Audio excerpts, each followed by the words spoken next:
In this tutorial, I'm going to show you two different ways that you can easily change someone's eye color in Photoshop. Now, if you're just starting out, it's best to use a photo where there are no hairs over the person's iris. So I'm going to use this photo of Jessica. So first off, you have to open up the picture and zoom in to the eyes.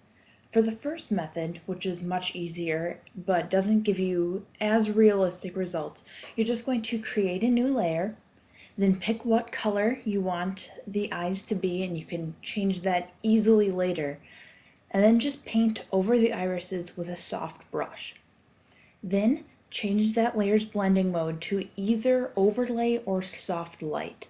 I prefer soft light because it is more realistic, but overlay will give you a much more vibrant and dramatic effect if you're going for something more fantasy or exotic looking. And there we have her eyes, which are green. Now, as you can see, this does not look realistic at all. So we're going to make the layer more opaque. So just lower the opacity till you get something that looks more realistic. And now we get on to method number 2. Again, we're just going back to the plain image zoomed into her eyes. And you're going to add a hue saturation layer. Now, you can either play around with the hue to change the eye color. Make sure you're looking at just the iris and not the skin color, because you're going to get rid of that later. Or check the little colorize box, and it allows you to change the color much more directly. So I'm going to change it to this bright blue. I made it really light because soft light makes things darker, whereas if you're using, say, screen, you'd want to make it darker so it's not too overwhelming. Now, when you set this layer to soft light, the entire image is going to change, not just the eyes, which is a problem.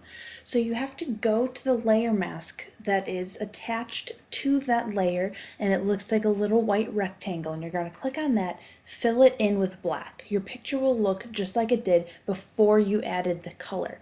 That's because it's black, meaning that the layer is hidden. So then you want to take a soft white brush and paint in over the irises. That will allow the color to show through just over the irises, which is what you want because you just want the irises to have a different color. See, that's what I did here. Now, again, those look really unnatural. So you're going to lower the opacity, make them look much more realistic, and you're done. Now, you can mess around with these colors. It's not always something that looks realistic, but here's how you can enhance or change someone's eye color very simply in Photoshop.